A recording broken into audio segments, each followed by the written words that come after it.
Well, hello everybody. Welcome to the program. This is P.B.M. Money. And today it is, what month is today? June. We're in June. Now our game this year runs through October. So we've still got 6 months left on this year's game. Or no, through December, I'm sorry. And we are starting next year's budget process. Now last year I took you through the budgeting process, but I didn't bring you from the beginning to the end. I kind of brought you up to speed at the end because I thought it was kind of boring. But this year I thought, because we're on target to have a really big year this year. So I thought we probably need to start a little bit earlier. Last year I spent 3 months on the budget, and God took that over almost from the beginning, and we blew that out of the water in 3 months. So this year I thought what I would do is, the first time I actually sat down to do anything towards next year's budget, I would video and let you know when we started, and we started here in the month of June. Now, to get started, I did not think about any dollars. I didn't think any goals. I didn't think, this was just kind of like a planning session. Like, firstly, I assumed that we're going to hit last year's budget. All right? So you got to figure out what your base is.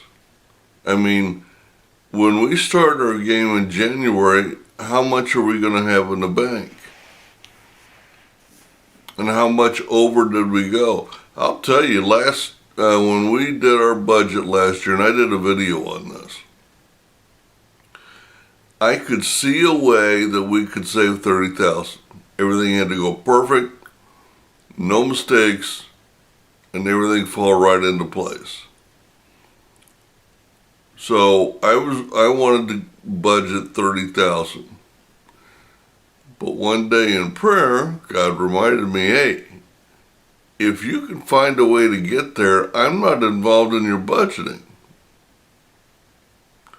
So I decided we would make 2 budgets for this year. We'd make my budget, and then we'd be a God-sized budget. So this year, my budget was $30,000. And like I said, everything had to go perfect, no mistakes, hit all the buttons. Well, we're halfway through, and we're on target to hit 40 to 42,000. So it looks like we're going to beat even the God-sized budget. Dang. So, and that's important when we go to do this year's budget, because last year's planning becomes this year's base. Now, nothing really has changed on the income side. I still make $14 an hour. I did get a side hustle for a couple of months, but I'm about ready to give that up. I'm just too old to do it.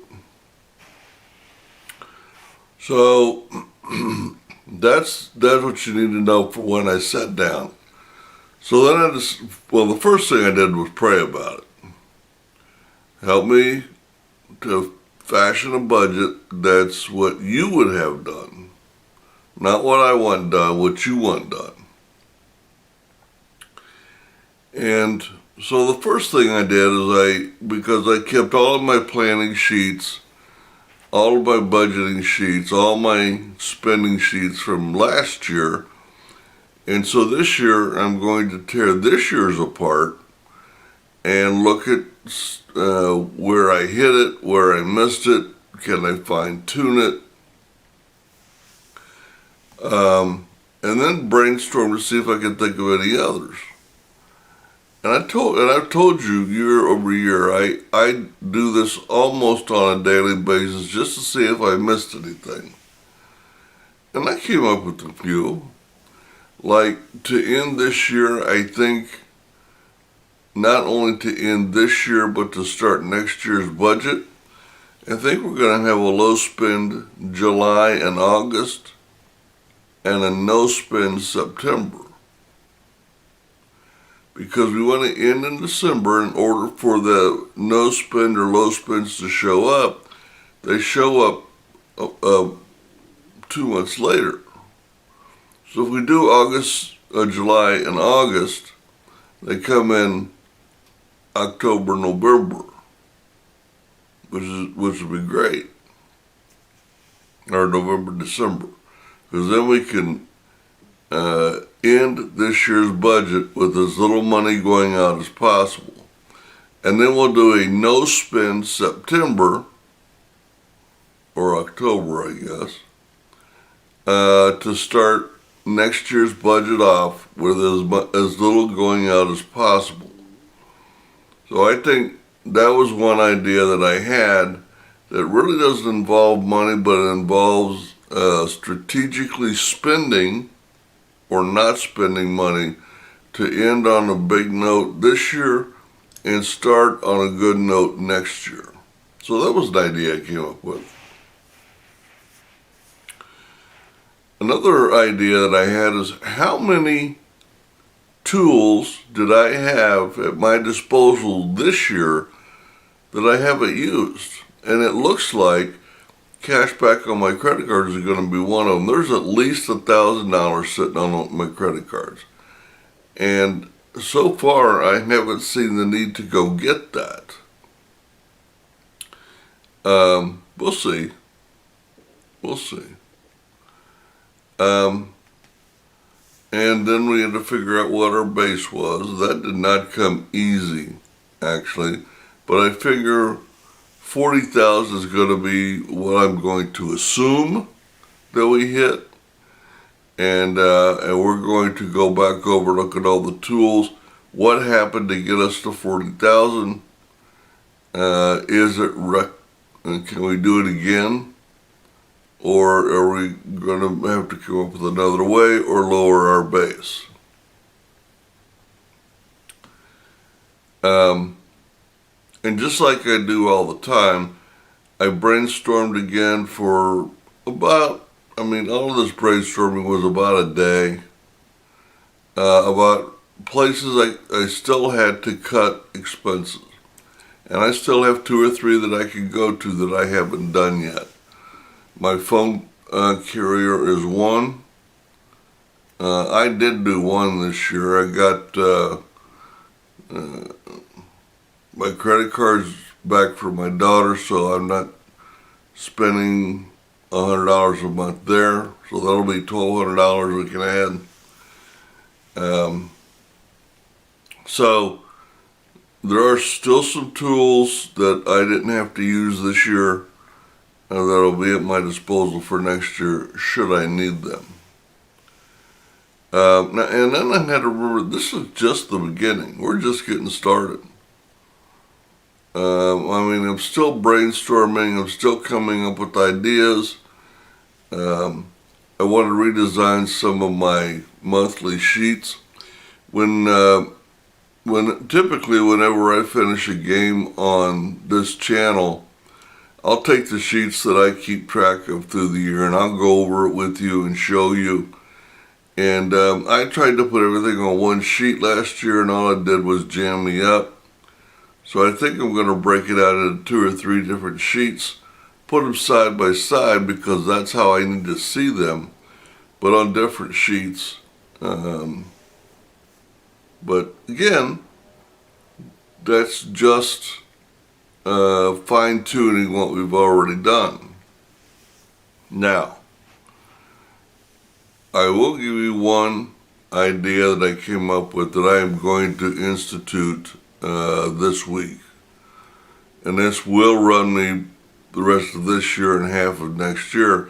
I am going to go get a personal note, and it is going to be around 7.45%, which kept me back from doing it initially. Now, I'm not going to do what I wanted to do, was put it in an I-bond, because since I've made that decision, I have found that it's a minimum of 5 years to keep it in there to get the full interest.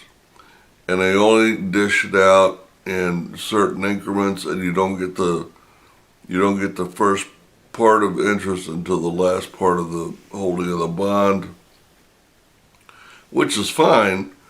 And were I young, I would have been doing that all day long. The problem is, the end of next year, I plan on going buying a little house and paying cash for it, which was another thing I had to think about, because at the end of the year next year, I've got to have enough cash to go buy a little rental house and pay cash for it.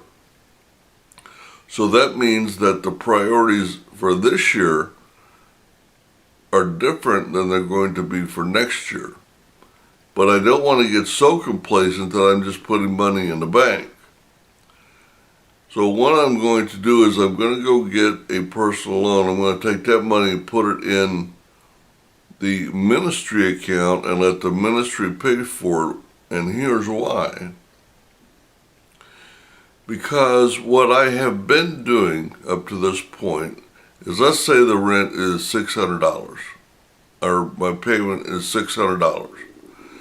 I've been taking the $600 plus my tithe plus $50 and put it in the checking account, just so I can have a little cushion there, because you got to pay bills.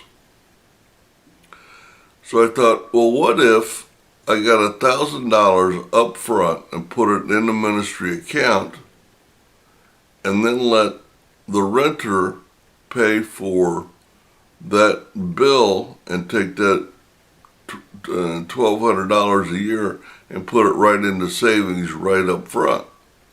That way, throughout the year, I've got the $1,200, but the renter is paying for it. And we did this for years with the ministry account, because the ministry could come up with a little bit of money every month, but we couldn't come up with a big amount. So each year I would get $1,000, $1,200 personal loan, put it into our mutual fund, and then at the end of the month let the ministry pay for the loan. Now the problem, if there is a problem, was I was getting too lazy to transfer the money from the ministry to my account, and I ended up making the payments, which was fine, except it was cutting into my budget, and so I decided to end that this year. Well, the tenant accounts are doing well enough. We've got enough of a cushion that if the worst thing happens, I can pay that loan off. So I'm not putting anything at risk. I'm using the tenant's rent money to pay for it, and the mutual fund is going to have the money right up front to make interest on it. So that anytime next year, I'll have the $1,200, including in the money, to go buy our house for cash. And I haven't decided yet, but I might ask my banker, is there room on me to double that? And we'll put half of it in the bank account for the ministry and half of it in the bank account for mine, and we'll let the tenants from each pay it off. I don't know. But I have decided I'm going to do that just because it makes more sense to me, and I know that it worked for years for the ministry. So why stop what worked up to this point? Well, those are just some of the things I wanted to take you step by step through the budgeting process this year. This is the first time I sat down. It's the first time I thought about it. These are just some of the areas that I thought were important. Our point of view, our priorities are going to change. It's all going to be about cash. We're not going to be about the union or the stock market. We're not going to be about individual stocks. We're not going to be about pulling interest out of different places. We're going to be all about the cash, all about conservatism. Instead of the stock market, we're going to be in the mutual fund, and at different points deciding how much and when we should transfer over, and then with, halfway through, we ought to be looking at and talking about things like how much are we going to spend, where are we at on our budget. So today's day one. I'll keep you up to speed. It might not be a bad time for you to jump in and start next year's budget with us, and make your budget along the ways, the ideas that I'm thinking. That way, when next year comes, you're not just throwing a number out there. You've done some research on it. You've got a good idea where you need to be on your budget, and a good idea on how you're going to get there. That's about all I wanted to talk about. You guys have yourself a great week, and happy investing.